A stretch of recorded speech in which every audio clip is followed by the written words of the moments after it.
여호수아 3장 1절에서 6절, 1절 제가 먼저 읽습니다. 또 여호수아가 아침에 일찍 일어나서 그의 모든 이스라엘 자손들과 더불어 시딤에서 떠나 요단에 이르러 건너가기 전에 거기서 유숙하니라. 백성에게 명령하여 이르되 너희는 레위 사람 제사장들이 너희 하나님 여호와의 언약궤 매는 것을 보거든 너희가 있는 곳을 떠나 그 길을 따르라.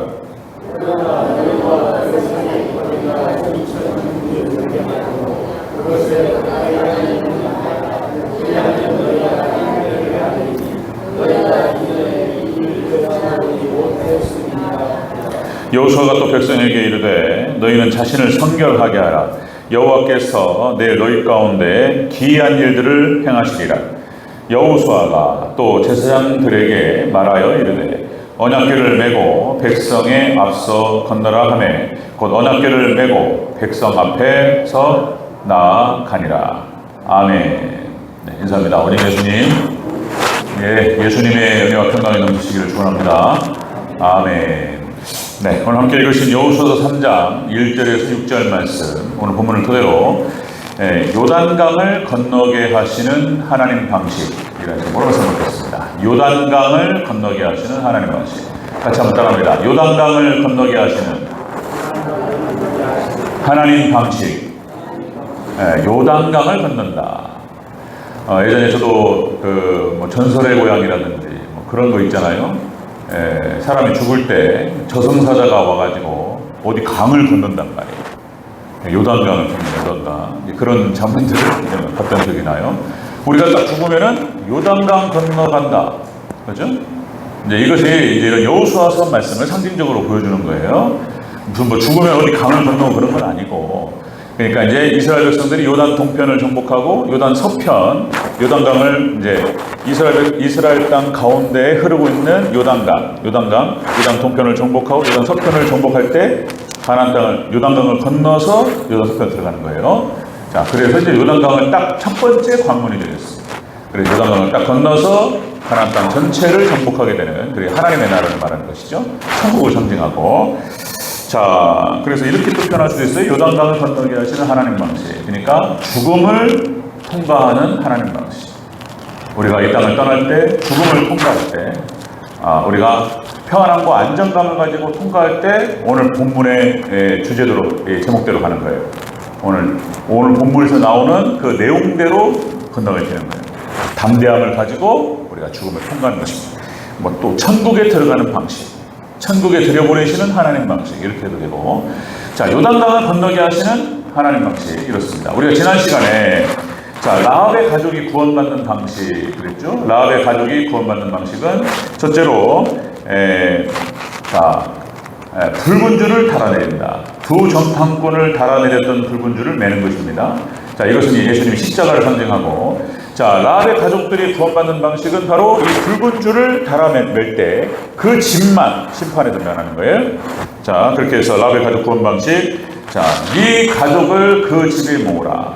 그래, 라합의 모든 가족들이 그 집에 모였고, 그 집을 나가면은 이제 어떻게 되는지 몰라요. 심판당할 때 책임이 없어요. 이것은 교회를 통해서 구원하신다. 오직 예수님이 십자가를 통해 구원하시고 교회를 통해서 구원하신다. 그런 것을 의미하고, 교회 밖에는 구원이 없다. 이렇게 오늘 라합의 이야기를 통해서도 우리가 알 수 있다는 것입니다. 자, 이제 뒷부분에서 이제 두 정탐꾼이 이 여리고성을 무사히 빠져나가서 이제 여호수아를 만났고, 그리고 여호수아에게 이런 자세한 내용들에 대해서 보고를 했을 것이라고 보여져요. 본문에는 기록이 되어 있지 않지만 이제 그 라합의 가족이 그 붉은 줄을 잡으면 그쪽만 심판에서 헤렘에서 면하고, 그리고 다른 데는 다 심판을 받게 됩니다. 자, 이제 여러분들 요단강을 건너서 가나안 땅의 정복이 시작됩니다. 첫 번째 관문이 바로 요단강이었습니다. 요단강 어떻게 건너가는지 같이 한번 살펴보도록 하겠습니다. 자, 요단강을 건너게 하시는 하나님 방식. 첫 번째, 자신을 성결하게 하라. 이렇게 말씀하셔요. 그러니까 딱 건너갈 때 우리가 먼저 자신을 성결케 하는 방식이에요. 자, 5절을 먼저 읽겠습니다. 5절 시작. 여호수아가 또 백성에게 이르되 너희는 너희 자신을 성결하게 하라. 여호와께서 내일 너희 가운데에서 기이한 일들을 행하시리라. 아멘. 요단강을 건너가기 전에 먼저 너희를 성결하게 하라 이렇게 말씀하셨어요. 성결하게 하라. 이 말은 역시 이제 믿음으로 무장하라 뭐 이렇게 바꿀 수도 있고요. 이 성결이라고 하는 뜻은 이 원어 뜻이 거룩, 그 다음에 구별, 그리고 성화 이런 뜻입니다. 자신을 성화시키고 거룩하게 자신을 구별하고 모든 걸 다 목욕제게 하고 다 깨끗하게 하고 이런 뜻이에요. 옷도 빨고 이런 거예요. 너희 자신을 성결하게 하라. 요단강을 건너가기 전에 이렇게 하라. 하나님께서 여호수아를 통해서 말씀하셨어요. 여러분들 우리가 요단강을 건너서 우리가 천국에 들어갈 때 가장 먼저 우리 자신을 깨끗하게 회개하고 씻어가야 될 줄로 믿습니다. 그렇게 첫 번째 방식이 그거예요. 이제 요단강을 건너게 하시는 하나님 방식이 먼저 씻으라. 죄를 씻는 거예요. 자, 여러분들, 자 그렇게 해서 그렇죠. 하나님께서 구원 역사의 첫 번째 조건이 거룩이에요.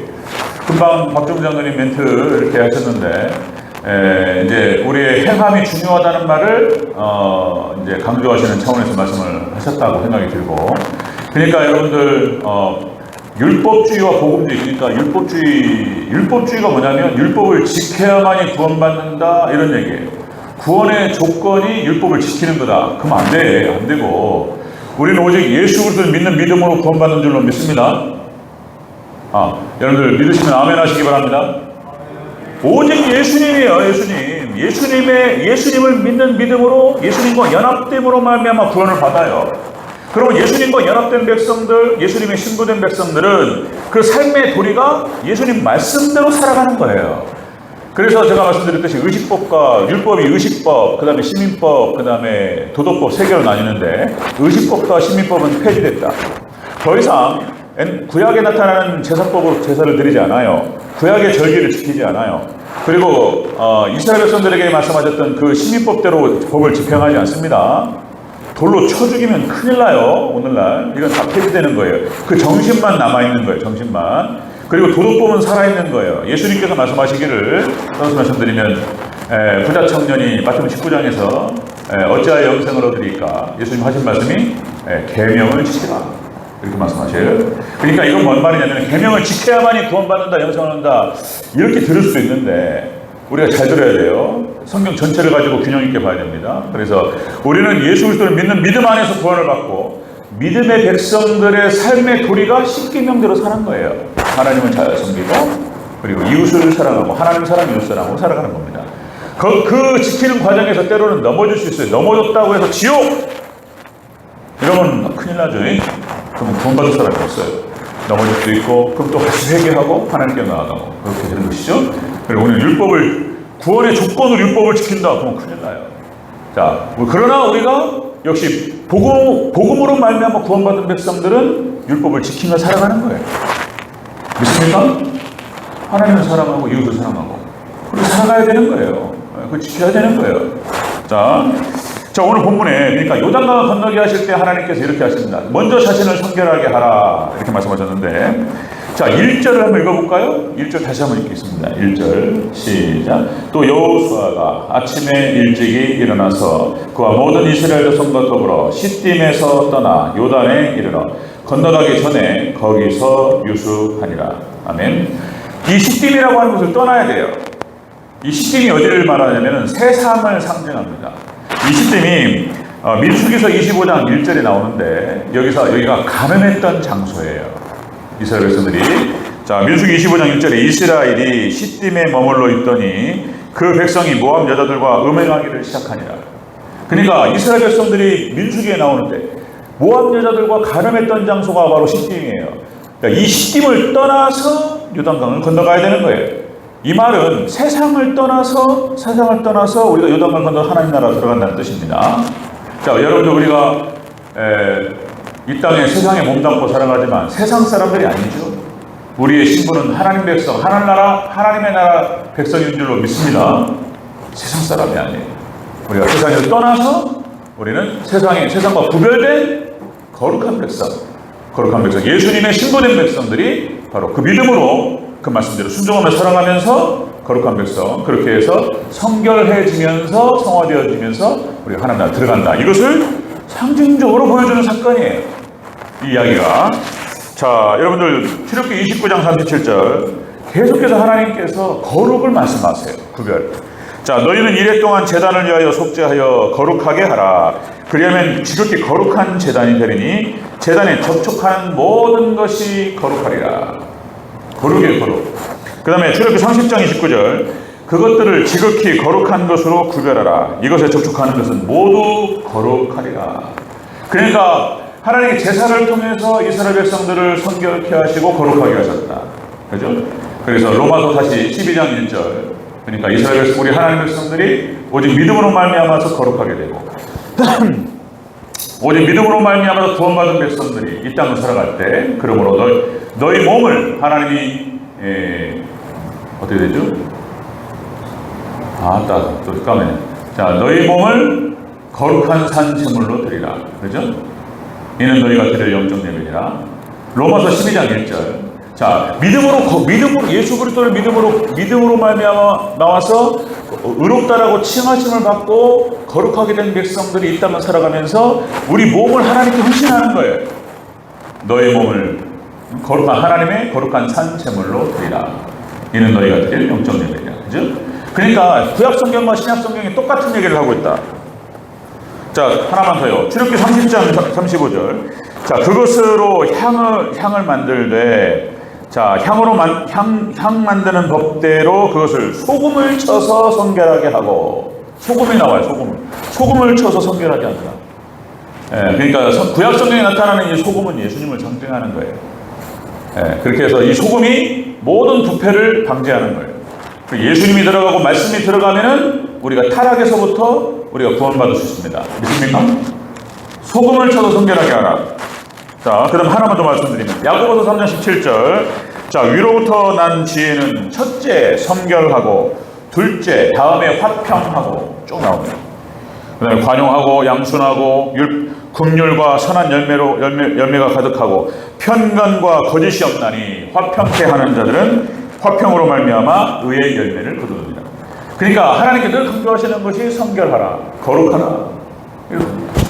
우리는 이미 예수 그리스도를 믿는 믿음 안에서 예수님과 연합되어지고 예수님의 의가 주입되고 그래서 거룩하게 된 백성들이에요. 거룩한 백성들이 이 땅을 살아가면서 그렇게 죄와 싸우면서 성결해지고 성화되어 가면서 거룩해져요. 자, 그래서 여러분들 성화에 대한 노력이 없으면 그 믿음을 의심한다는 거예요. 성화에 대한 노력과 거룩한 백성으로 살아가려고 하는 어떤 그런 영적인 전투가 안 보이면 순종의 몸부림이 없으면 말씀대로 살고자 하는 몸부림이 없어요. 안 보여. 그러면 그 사람의 칭의도 그 사람의 어떤 믿음도 의심해야 된다. 이것이 대체적인 학자들, 성경학자들의 견해고 이게 맞는 거예요. 맞는 거예요. 자, 여러분들 죽음을 통과하는 방식, 천국에 들어가는 방식, 요단강을 건너게 하는 하나님 방식, 첫 번째가 성결이에요. 자신을 성결하게 하라, 성화하라, 죄와 싸우라. 두 번째 보겠습니다. 두 번째, 요단강을 건너게 하시는 하나님 방식. 두 번째는 언약궤와 2000규빗 정도의 거리를 두라. 이렇게 말해요. 언약궤와 거리를 두고 행진합니다. 4절 읽겠습니다. 4절 시작. 그러나 너희와 그 사이 거리가 2000규빗쯤 되게 하고 그것에 가까이 하지는 말라. 그리하면 너희가 행할 길을 알리니 너희가 이전에 이 길을 지나보지 못하였음이니라 하니라. 아멘. 언약궤하고 2000규빗의 거리를 두라. 2000규빗이라고 하는 것은 여러분들 한 규빗은 보통 성인 남자의 팔꿈치에서부터 손끝까지의 길이를 말해요. 이게 한 규빗이에요. 그죠? 팔꿈치부터 손끝까지 보통 45cm. 자, 2000규빗이면은 45 곱하기 2000을 곱하면 대략 900m가 나옵니다. 900m. 언약궤를 맨 제사장들이 900m, 거의 한 1km 정도 앞서가고 그 뒤에 군중들이 따라가는 거예요. 이렇게 하게 하셨어요. 거리를 두라는 거예요. 900m, 1km 정도의 거리를 두고 따라와라. 이 말은 무슨 말이냐면, 이 말은 그 언약궤에 대한 경외심을 가져라, 그런 뜻이에요. 함부로 가까이 하지 말라는 거예요. 경외심을 가져라. 이 경외심이 중요한 거예요. 자, 여러분들 시내산에 모세를 하나님께서 부르셨을 때에 너희의 장로들과 그 족장들 있잖아요. 천부장, 백부장, 50부장, 10부장 다 포함해서 장로들도 어떤 선 위에는 올라오지 말라고 말씀하셨어요.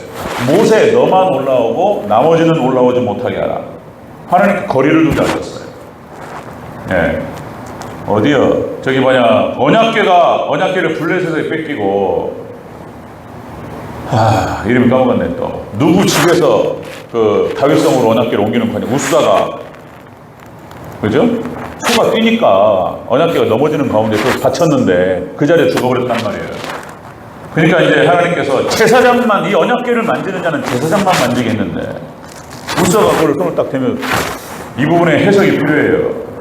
나중에 그 부분을 가지고 또 말씀을 한번 드리겠지만, 그냥 언약궤 하나님 거리를 두라, 경외하라, 무서운 거예요. 하나님 말씀에 대해서 이런 경외감을 하나님께서 말씀하셔요. 자, 하나님께서 출애굽기 3장에서 모세를 부르실 때 이렇게 말씀하세요. 자, 하나님이 가시떨기에 불이 붙었는데 불이 살라지진 않고 하나님께서 가시떨기에 임하셨어요. 그 모세가 이상하다 해가지고 가까이 가서 보려고 하니까 음성이 들렸단 말이에요. 그 음성이 이런 거예요. 하나님이 이르시되 이리로 가까이 오지 말라. 네가 선 곳은 거룩한 땅이 네 발에서 신을 벗으라. 이 말씀이 굉장히 중요한 말씀이에요. 이 말씀이. 그러니까 하나님에 대한 경외감을 가지고 하나님 계신 곳에서는 죄를 회개할 것이며 가까이 오지 말라는 거예요. 모세가 하시는 말씀이에요. 얼마만큼 하나님의 그 거룩하심에 앞에 우리가 두렵고 떨림으로 서야 되는지를 보여주는 말씀이에요. 모세가 부름받을 때. 그 다음에 출애굽기 18장 21절에서 자, 하나님께서 쓰시는 사람들, 직분자의 조건이 나와요. 모세 협력자, 동역자, 천부장, 백부장, 50부장, 10부장을 뽑을 때 그 조건이 뭐였냐면, 첫 번째가, 직분자의 조건 첫 번째가 하나님을 경외하는 자, 하나님, 그리고 두 번째가 진실한 자, 거짓이 없는 자, 그리고 세 번째가 불의한 이득을 미워하는 자, 이렇게 나옵니다. 불의한 이득을 미워하는 자, 무슨 거짓말하고, 사기치고, 도둑질하고, 강도질하고, 이건 말할 것도 없고, 불의한 이득을 미워하는 자. 물질 관계가 첫 번째예요. 그래서 하나님을 경외하는 자, 그리고 진실하면서 물질 문제에 있어서 깨끗한 자. 이 사람이 바로 하나님 쓰시는 사람이에요. 이런 사람. 이게 첫 번째가 하나님을 경외하는 자예요. 그 다음에 이사야 6장 5절에 이사야가 부름받는 장면이 나와요. 하나님께서 이사야에게 임하셨어요. 그러니까 이사야가 이렇게 말해요. 화로다 나여 망하게 되었도다. 나는 입술이 부정한 사람이요. 나는 입술이 부정한 백성 중에 거주하면서 만군의 여호와이신 왕을 배웠습니다. 완전히 무릎 꿇고 그냥 벌벌벌 떠나버려요.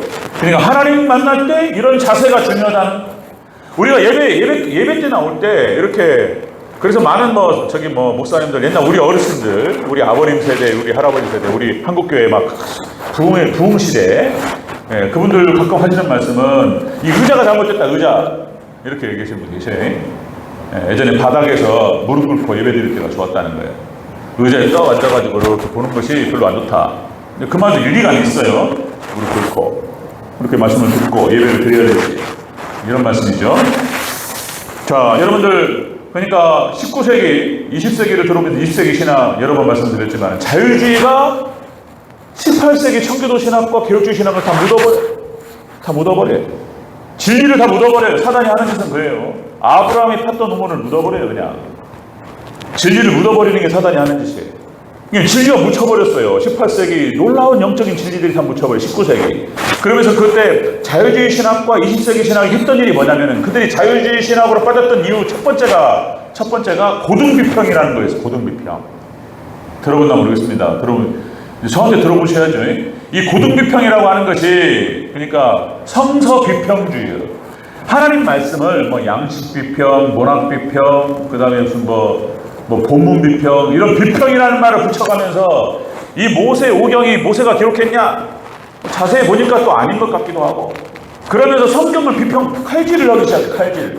자, 모세 오경은 하나님 말씀이 아니라는 거. 그 다음에 복음서, 사복음서가 나타나는데, 무슨 예수님께서 제자들에게 말씀하셨단 말이에요, 전승. 근데 그 제자들이 얼마나 그것을 기억했을까? 제자들의 기억이 정확할까? 틀린 것은 없었을까? 그럼 토시 하나도 똑같이 기억하고 있었다는 얘기인가? 과연 그렇게 믿어야 되나? 뭐 이상한 얘기를 하면서 실수는 없었을까?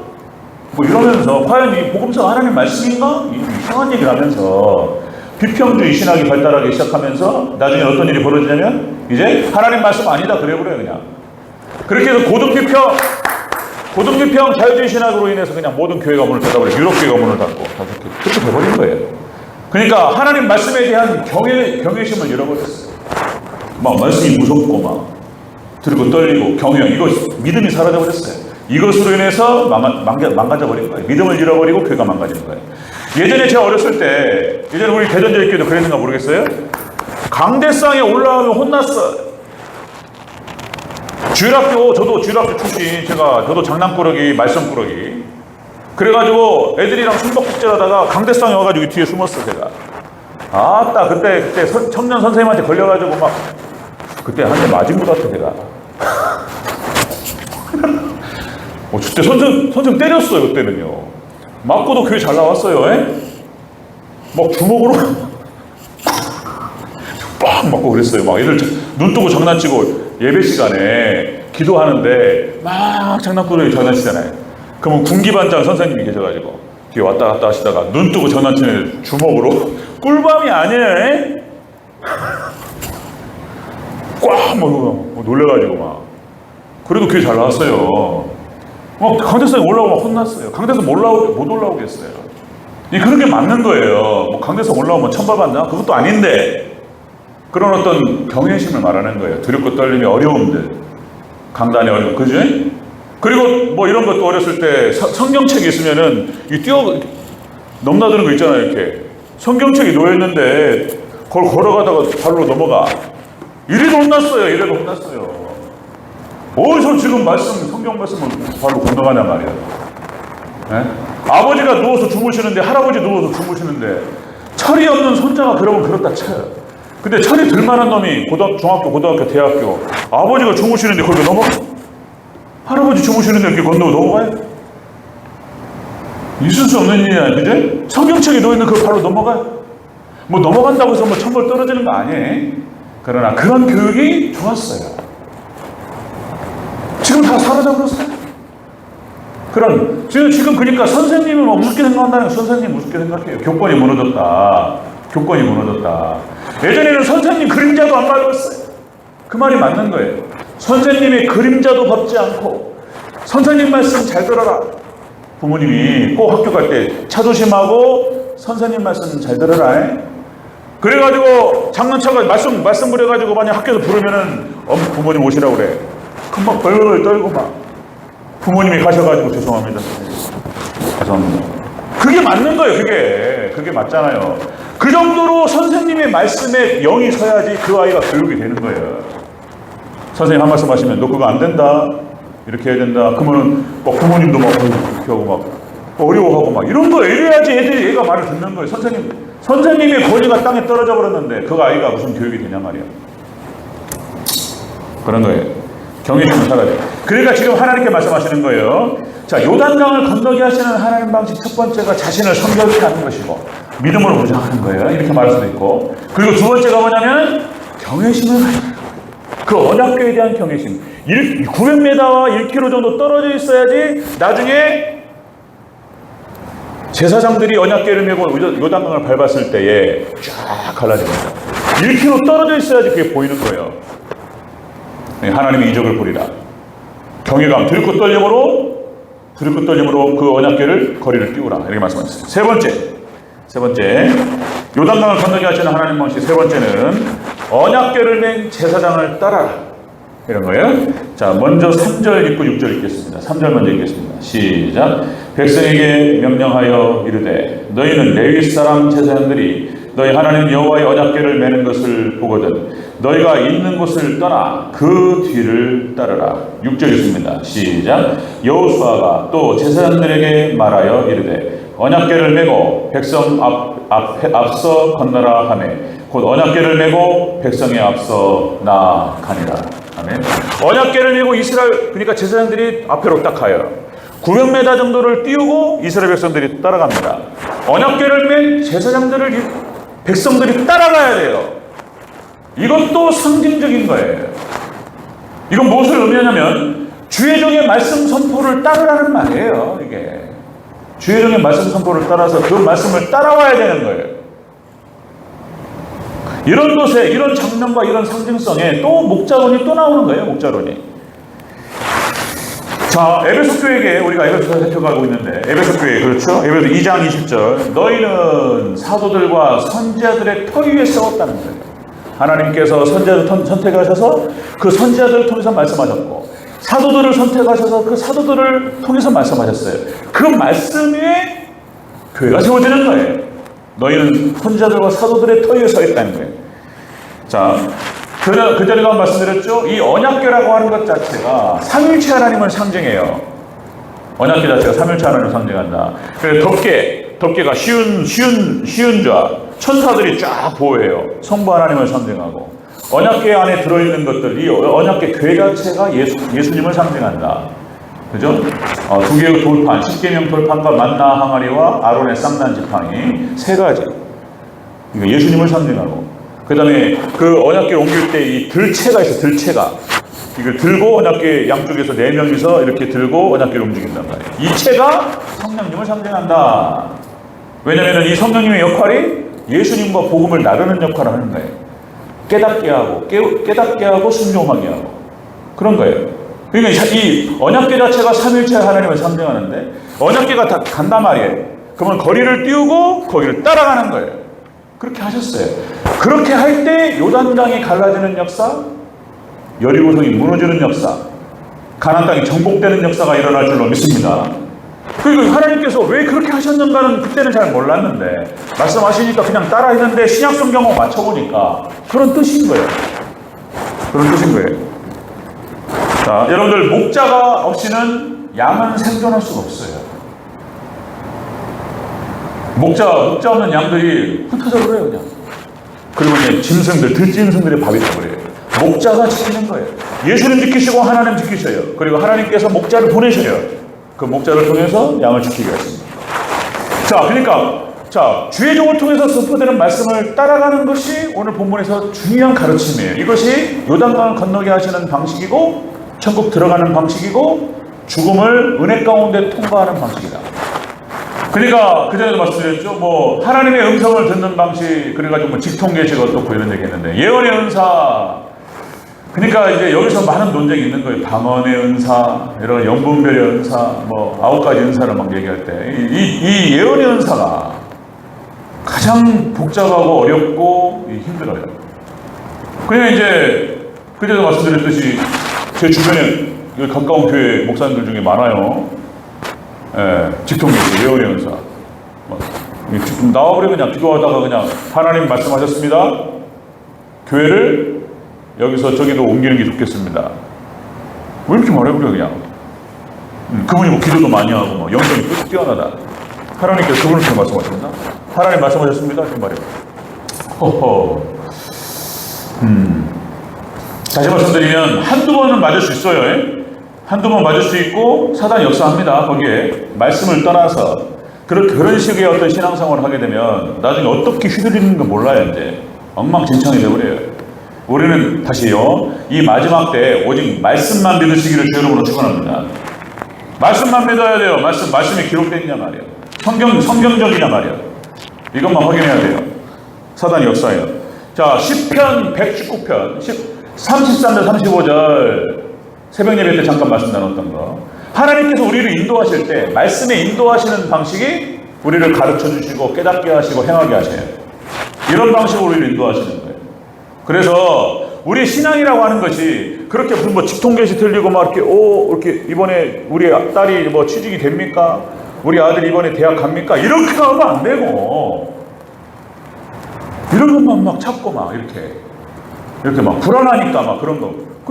그냥 그런 말이 나와버리는 거예요. 그냥 기독교 무당이라는 말이 나와버린단 말이에요. 지금 이게 혼탁해지는 거예요. 우리 기독교 신앙이라고 하는 것은 그렇게 하나님 말씀을 묵상하고 말씀을 깊이 깨닫고, 그리고 그 말씀을 자신에게 적용시키고, 그죠? 그러니까 뭐 기도 세게 하면 제일 좋고, 기도를 막 하루에 2시간, 3시간, 4시간, 막 5시간씩 기도 세게 하고 막 쭉만 하고 막 그러면서 막 말씀도 깊이 깨닫고 막 그러면 최고로 좋고, 근데 신앙의 색깔, 기독교의 색깔이 저 여러 번 경험을 통해서 이렇게 보는데 좀 그러니까 그래서 청교도들이 성경적이었어요. 그래서 청교도들은 대부분이 다 학자였어요. 학자. 대단한 신학자였고 대단히 지혜로운 사람들이었어요. 왜냐하면 늘 항상 말씀을 묵상하고 말씀을 깨닫고 그 말씀을 순종하고 이렇게 해왔기 때문에. 그래서 우리 신앙의 색깔이 다시 말씀드리면 예수님을 많이 닮아있고 막 기품이 있고 우리 장로님들 권사님들 누구 사람을 대할 때 그 사람의 입장을 충분히 배려하고 말 한마디라도 조심히 하면서 어떤 분을 딱 만났는데 막 흠이 안 보이고 막 이렇게 정말 사람이 정말 기품이 있어 보이고 다른 사람을 배려하고 다른 사람을 편안하게 해주고 그리고 어디 가나 정말 그분 때문에 주변이 그냥 밝아져 버려요. 너무 다 화평하게 만들고 그것을 위해서 그분이 희생하고 섬기고 그분으로 인해서 주변이 이렇게 다 행복해. 뭐 그런 거 믿음의 백성이라고 하는 것이 그래야 하잖아요. 예수님의 향기가 막 나오고 저분은 너무 좋은, 누가 봐도 저분은 참 믿음이 좋은 분이야.